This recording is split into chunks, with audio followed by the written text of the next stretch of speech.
And everyone who invited me here. I always wanted to come to see you all also here. Some of you I've seen in Uppsala, where I work. And a small correction, I'm not only a liver surgeon, I'm an endocrine surgeon, that's my label, and especially an abdominal endocrine surgeon. So that means that I'm dealing with all the organs that might get these hormone-producing tumors inside the abdomen, also in the neck, by the way. Now working at the Center of Excellence, which we now have in Uppsala. It's named that of the ENET, the European Network Society, of the NET network, and as well as by the hospital in Uppsala. So we're quite happy for that. And just to remind you what the endocrine glands are in the body, which I work with, are these. And we're especially talking about the intestines, which are not on this picture, the pancreas, but I also have a lot to do with the adrenal glands and the parathyroid glands in the neck. So these are my main aims. And the intestines, especially where the small intestinal carcinoid tumors arise. I think there is usually a sort of, I don't say misunderstanding, but I think it's rather important to divide the tumors from where they arise. If they come from a small intestine, it's a much different type of tumor than if it arises in the pancreas. You just heard that the man from Singapore had I think he had a small intestinal carcinoid, but Steve Jobs had a pancreatic carcinoid. It's a totally different disease, I would say. So that with different treatments, and I think that's important. I will start to talk a little bit of the small intestinal ones. And I know that what in your life, what you're dealing with are symptoms and anxiety for what's going to happen in your life and with your family and so on. I will try to bring sort of some of the physicians or the surgeons' surgical view of it, how we think, and you might get a better understanding why we want to do trials and what we are looking at to get to improve the treatment all the time. These are the small cells that produce the serotonin. They are interspersed among the lineage in the intestine, and they can then become a tumor. The normal tumor that arises in the intestines comes from the other cells. And those are the adenocarcinoma. They are much worse type of tumor. And here is the general survival in all types of nets. If we grade the tumors regarding to different prognostic factors that we have, but as you see in general, the survival is good, and we all know that you survive long. And I try to avoid too many of these pictures, but this is how a small intestinal carcinoid might look like. I don't think it's any of yours because this is Spanish. It was a woman from Spain who had a beautiful coral-looking tumor. I don't say beautiful, but but anyway, that's how it looks. The small primary tumors in the intestines, and then you get the larger metastasis, which we have to deal with, the moral problem. These type of tumors, they might be difficult to resect and treat, and might be irresectable, and then they have to be treated with drugs to keep them in place. And they sometimes compress the vessels here, and might get a lot of abdominal symptoms with pain and malnutrition and all types of things that can be very troublesome. We see it sometimes on a CT scan. Sometimes there's a patient coming in at emergency with abdominal pain, so troublesome that they need to go to the emergency department at night. And we think they have an acute obstruction in the intestines. We do a CT scan, and this is how it looks. We see the tumor, the mesenteric tumor. It's not the primary tumor, it's a lymph node metastasis central in the abdomen, and we see these spikes of fibrosis that goes around it. It's a very typical picture. And I have spotted that at the morning X-ray rounds many times during the years, and I say that must be a carcinoid. which no one knew about, and it turns out many times that it is. So it can be very typical. It's a way of finding the disease. What we have to do when we try to operate that is, it's quite complicated sometimes. We have to sort of operate from the above and from underneath and avoid the vessels that can, if we destroy the vessels here that are around the lymph node, you might have to take the whole bowel out. And that's a worse situation than keeping this in place. So sometimes we're standing there, should we go on and try to resect it with the risk of destroying the vessels, and then we have to take all the bowels out, or should we just leave it like it is? And that's, I think that comes with experience to know when to do what. There are patients with no bowel, and after trying to get rid of this, and they, of course, they have a malnutrition problem and might need daily nutrition intravenously to keep. It's possible to live with that, but it's troublesome. It might be better to just leave it sometimes and keep it controlled with drugs instead. And it's turned out to go pretty well over the years to do that as well. We can half it as well. We can cut it in half and leave the upper portion, which is the troublesome one. This is a man who has followed us. He's a Swedish carpenter from up north who have been in Uppsala for many years. We used his picture for many years for education. He has a very evident flush, so that's of course also what we see sometimes. We see patients with flushing, and we have there are sometimes patients who come in with a flush, and they have read on the internet that I might have carcinoids, and of course we test that, but it's not always carcinoid disease. There are some other diseases as well where you get some flush, but this is of course typical. The flushing is usually, but not always, associated with liver metastasis, and that's the next problem with the small intestinal carcinoid disease, but also with, of course, pancreatic disease or any NET that spread to the liver. We can do liver surgery. We can resect parts of the liver. That's possible, but sometimes you have to understand whether it's you gain anything by doing that. You might, it's better to maybe choose some other treatment. The normal biotherapy, which is the somatostatin or sandostatin or somatolin injections or interferon, keeps these in place, and there are some recent data I'm going to show you in a second that it's actually working. Radiofrequency ablation we have worked with for, it's now 14 years in Uppsala, and we have a lot of experience, and I'm going to show you some results of that as well. It's quite surprising results actually. Liver embolization as well, where especially in a situation like this where you have many tumors spread in the liver, embolization is a good choice.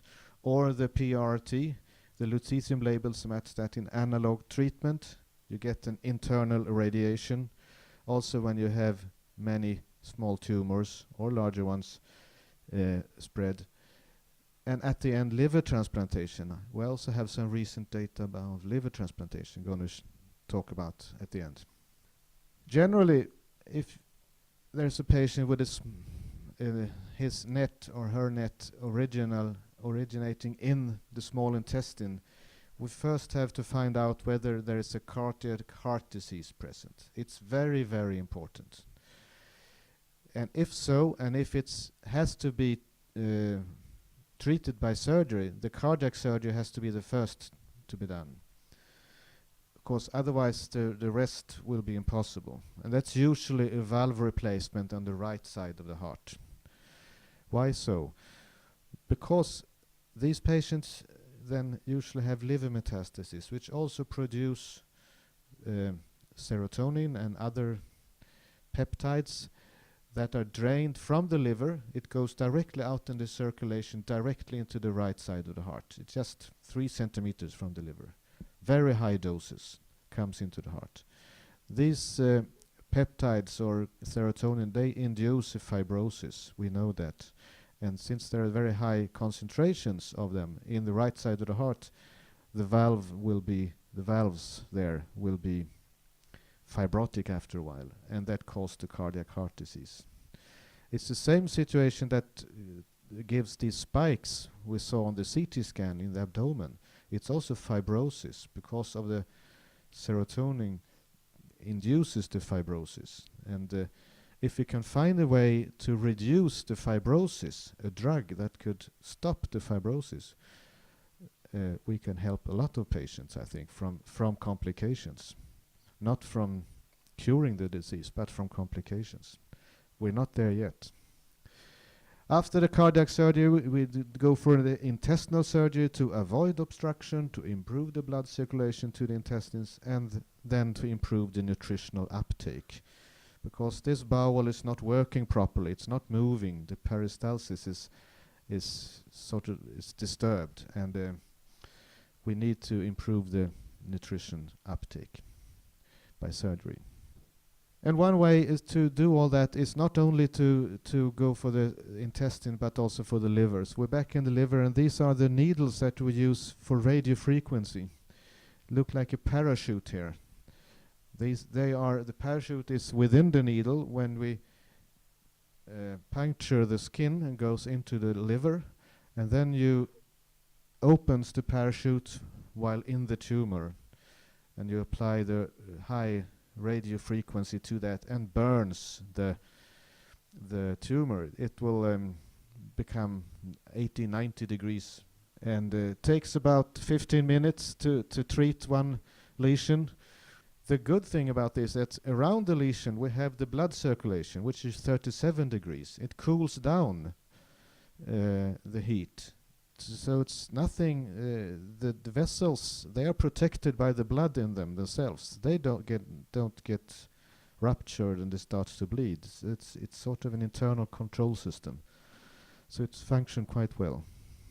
So here is the parachute in the tumor, and we do it percutaneously or during surgery. That's very small picture there. It's we have opened a patient and we can do it intraoperatively as well.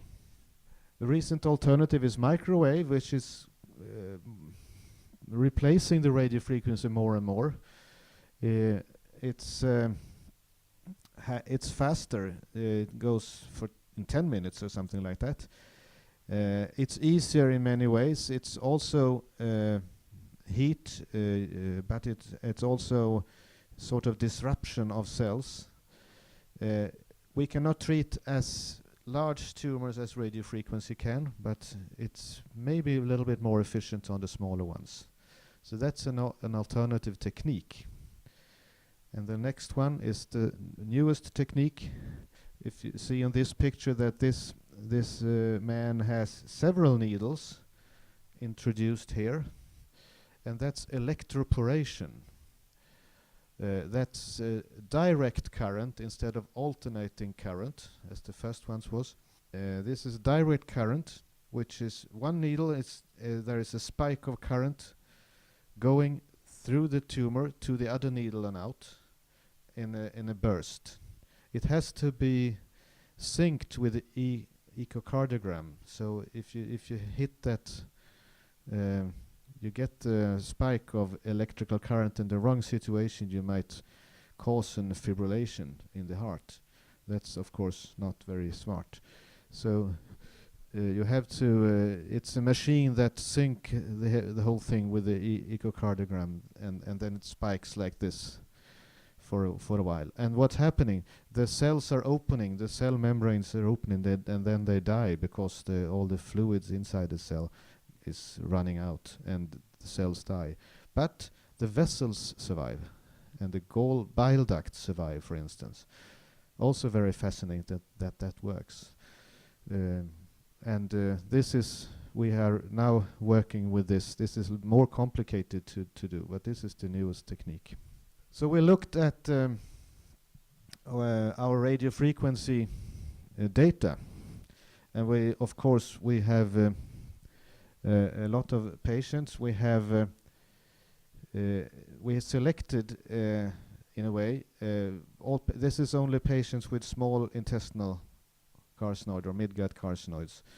We had 103 patients who had been treated with radiofrequency or liver surgery, and we had 273 patients who had not been treated, and we wanted to compare the outcome, what happens with the patient.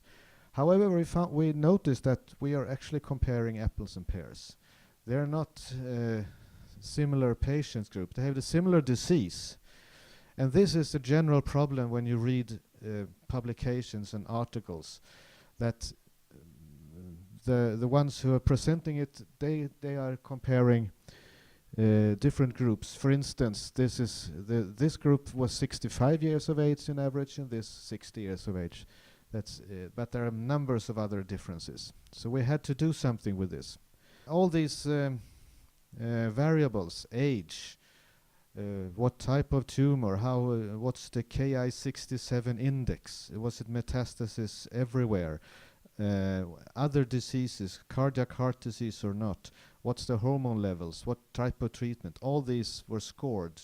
Each patient had a score, and we found out that our patients had such a score that were radiofrequency or surgically treated. They had scores like this. You could get a score maximum 70, and they had scores around 5 or 6 in all these variables. But when we look into the control group, you see that they look different. They had much higher scores. And it's also an evidence that we're comparing apples and pears. Then you can do a propensity score matching. You can select patients that have similar scores. And as you see that on the next slide, we did that. And then we found 72 patients with liver surgery or radiofrequency, and they had a similar, and we can match patients who did not get radiofrequency or liver surgery for some reason as a control group. And what happens? We see that radiofrequency or liver resection does not improve survival. And we were quite astonished by that. But when we look into detail into our data, we can see that this is the treated group, liver resection and radiofrequency treated group. This is the control group. If you see, for instance, on this share, a large share of patients who had liver resection or radiofrequency after 2 years had a response in hormone levels, symptoms, number of metastases and all that. But you see here, just a small share of the other ones had. Some patients actually had progressive disease also after our treatment, which is sad, but they had. But a much larger share here had continuously progression. And it looks even worse after 5 years. We had quite over half of the patients still had a good response on symptoms and everything after treatment, but small share here had control.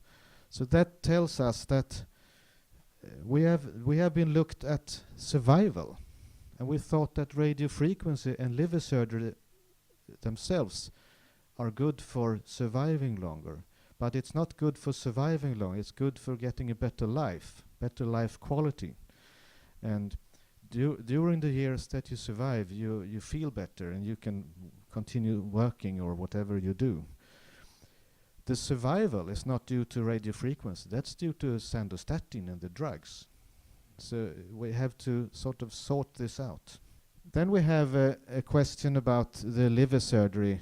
If you go to a liver surgeon and ask him or her, can you operate on me? They look at the CT scans and they say yes or no. And if you go to the next liver surgeon, they might answer differently. And if you go to the third one, they might answer differently. If you go to Paris, to Paul Brousse Hospital, they operate on everyone. So this is a study that has been cited so many times already. It's from 2009. And it tells us that this is not survival, this is time to progression. I had that on the circles as well, progressive disease. When the disease is stable until it suddenly starts to grow again. And that time is the good time for you. And when it starts to grow again, you can delay that with sandostatin, or octreotide LAR at least, compared to the other ones who get placebo. So this is not survival curves. They also survived, and they got octreotide LAR after a while, because they did before the study ended, they looked at their data and found that it was so much difference. So they stopped the trial and gave all the patients octreotide LAR, of course. But this is the first study that showed that this is effective on also not only on symptoms but also on proliferation, and that really shows us that it keeps the tumors stable. Then this study came 1 month ago. It shows the same thing, but in addition also for patients with pancreatic NETs. So from the beginning, sandostatin, these drugs were thought to only control hormones and reduce the flushing and all that. But now we can say that for all types of carcinoid, it's also stop proliferation. And it's very, very important to know that, because then we can use these studies to tell all the authorities around the world that you need to fund these drugs. Pancreas is a fascinating organ because it's quite deep located. Intestines are, if you open up the abdomen, the intestines are there. The lymph node metastases are difficult. They might be stuck a little bit. The liver is very special, of course, because it's lots of blood in the liver, and you have to do surgery in the right way. Pancreas is special because it's quite in the back of the abdomen, close to the back. So if you get pain from pancreas, pancreatitis, it's usually a back pain. In the pancreas, we have to understand, and I think you're aware of this, that the NET tumors in the pancreas are not at all the exocrine adenocarcinoma, normal pancreatic cancer tumor. The NET tumor in the pancreas is totally different. But if you have a tumor in the pancreas, you should be lucky that it's a NET tumor and not the other ones, because the other kind is very deadly.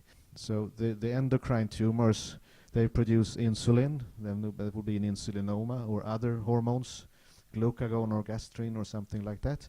Or they might be non-functioning, might not produce that much of a hormone, but it's still endocrine.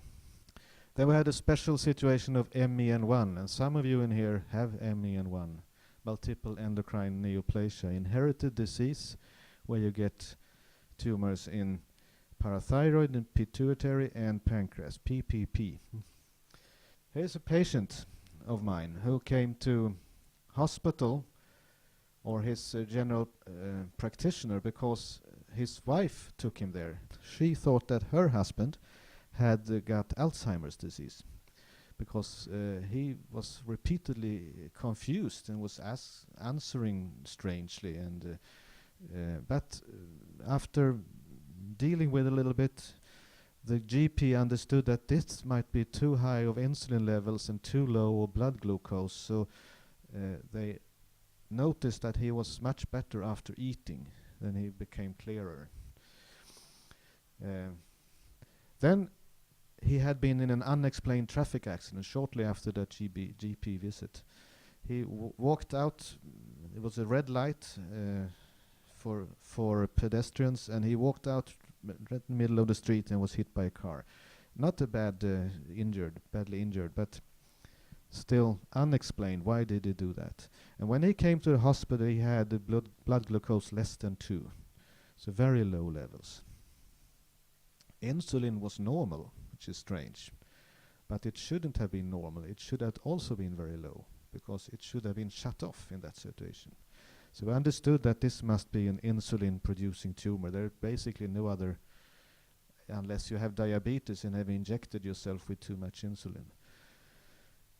We do a fasting test and some radiology and find a tumor after a while, eventually find a tumor next. In this case, we found it by the endoscopic ultrasound. This is how a tumor, it's not very large as you see, just 2 centimeters, quite small. And endoscopic ultrasound is something that we do. It's like a gastroscopy. You put a scope down to the stomach or the duodenum, and you see what's outside. And here we could see an insulinoma. You can also puncture it and get some cells and verify that it is. It's the far best method of finding small tumors in the pancreas.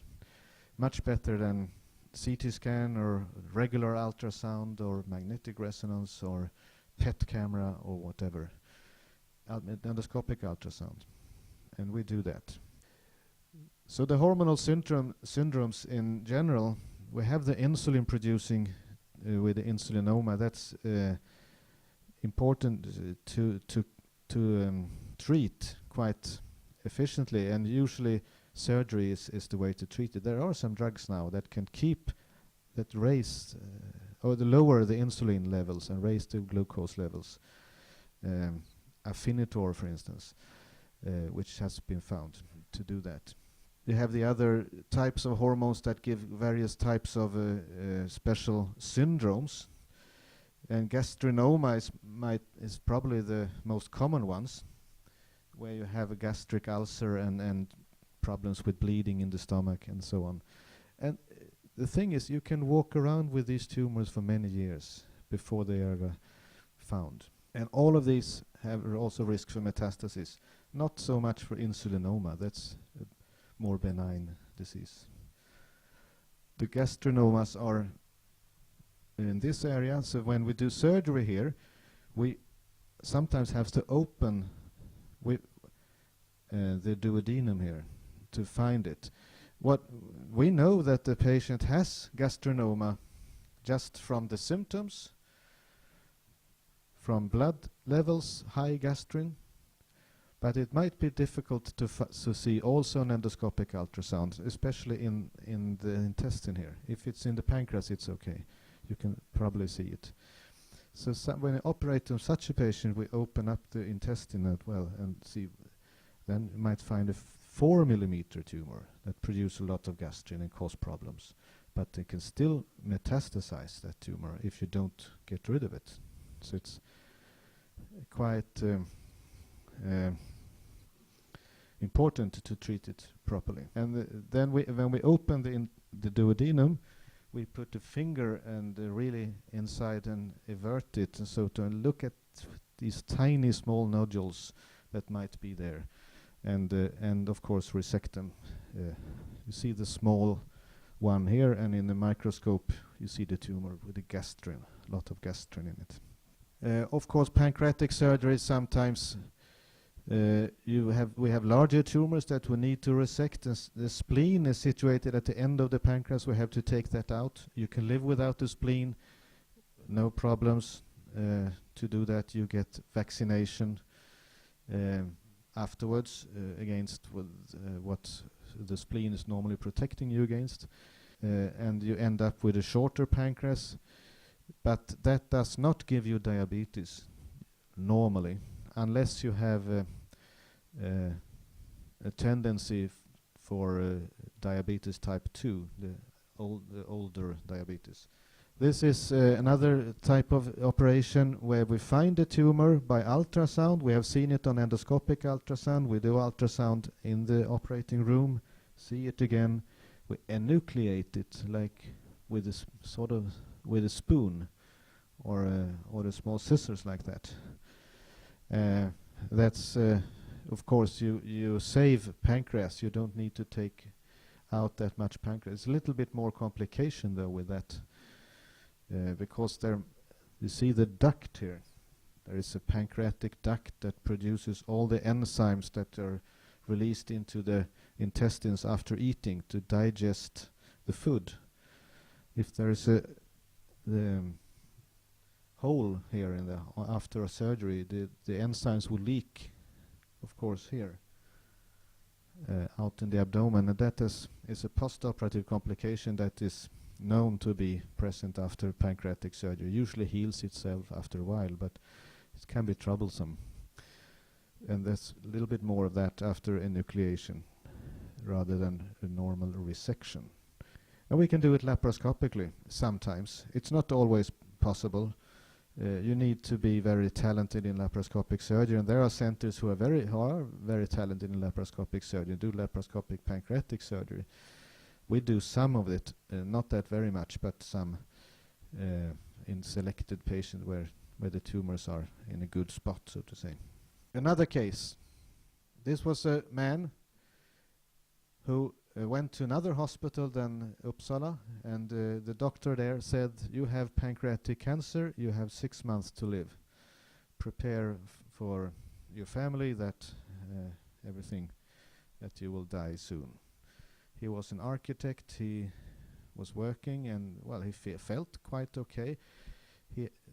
This large tumor here was found after he had I think he had a gastric bleeding in an ulcer, and then they did a CT scan and saw that.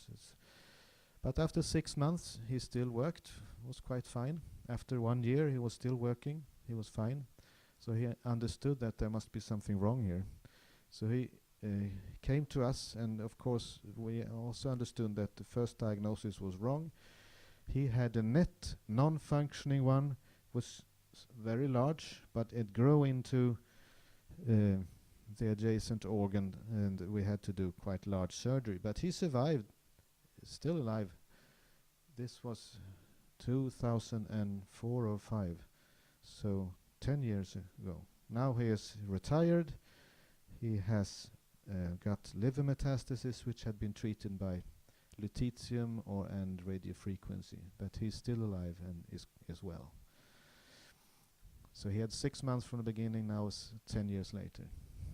And the MEN1 situation is typical. You need to know what you're doing when you're dealing with the MEN1 patients, because there are many small tumors.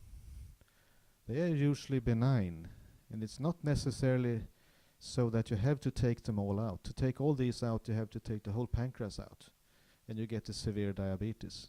It's better to perhaps do like this, to leave some tumors if you need to leave them. And you have to open the duodenum and look for the gastrinomas, the small ones as well. And that also comes with experience and long-term results. We have now 25 years of results coming up with this operation in Uppsala, and it's very good results. So pancreatic surgery for the endocrine surgeon is that also large tumor may be operated, but you need to put in vascular graft sometimes. You need to take away organs that are close to the pancreas, and it's also possible to reoperate if the tumor recur. So we can do a lot with surgery. The survival is good.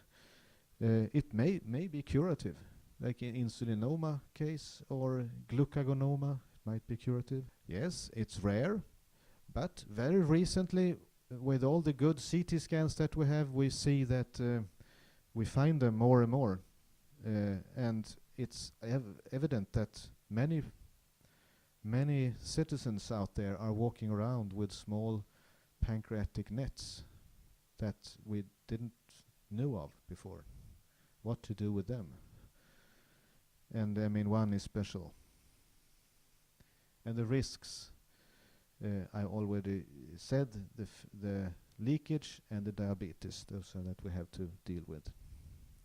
Just a note on liver transplantation, also very recent results where we have matched the results of general liver transplantations of benign disease, like other liver diseases that are benign, compared to the modern treatment of small intestinal nets or midgut carcinoids, that the midgut carcinoid patients survive longer than a liver transplanted patients, transplanted for a benign disease. That tells at least me that you should be very hesitant with a liver transplantation, although it might sound less a good alternative. but it's better to keep with the treatment that we have and not change the liver. However, there are some patients, still some, but very few, that benefit from a liver transplantation. It's different with the pancreatic nets. I think this is a better option there for liver transplantation. And it's also, if you compare data on that, it's a good option. Also a recent paper published in 2 weeks in November, in the December issue of World Journal of Surgery, I think.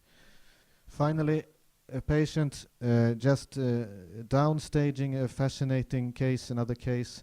Patient, a young male, 32 years of age. He had this large masses of tumors in his abdomen, found out to be a rectal net from the rectum that has spread to the lymph nodes. So troublesome situation, but it was positive on octreoscan.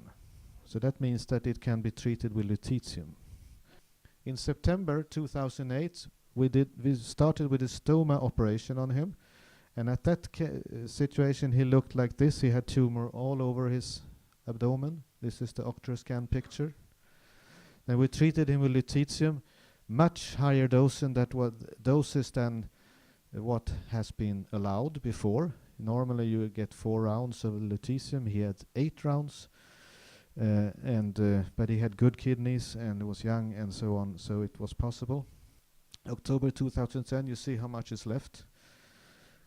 And then what we did was an extended pelvic surgery to not only get rid of that small yellow dot, but also the tumor that might come back. So it had shrunk fantastically, and he's now 3 years later, he's fine, working full time and living with his kids and all that. So it's a fantastic story. So finally, being an abdominal endocrine surgeon is challenging because we have lots of technique. We can do big and small surgery, do laparoscopy. It's fascinating because we can do a lot of research, and the recent research is on genetics. We have also breakthroughs there coming up soon. For instance, for the midgut carcinoids, it's very, very challenging. And in the future, there is good hope because we can identify, I think, individualized treatment for each patient. We do a genetic test. Oh, you have this type of genetic derangement in your tumor. You need this type of treatment. It's enjoyable.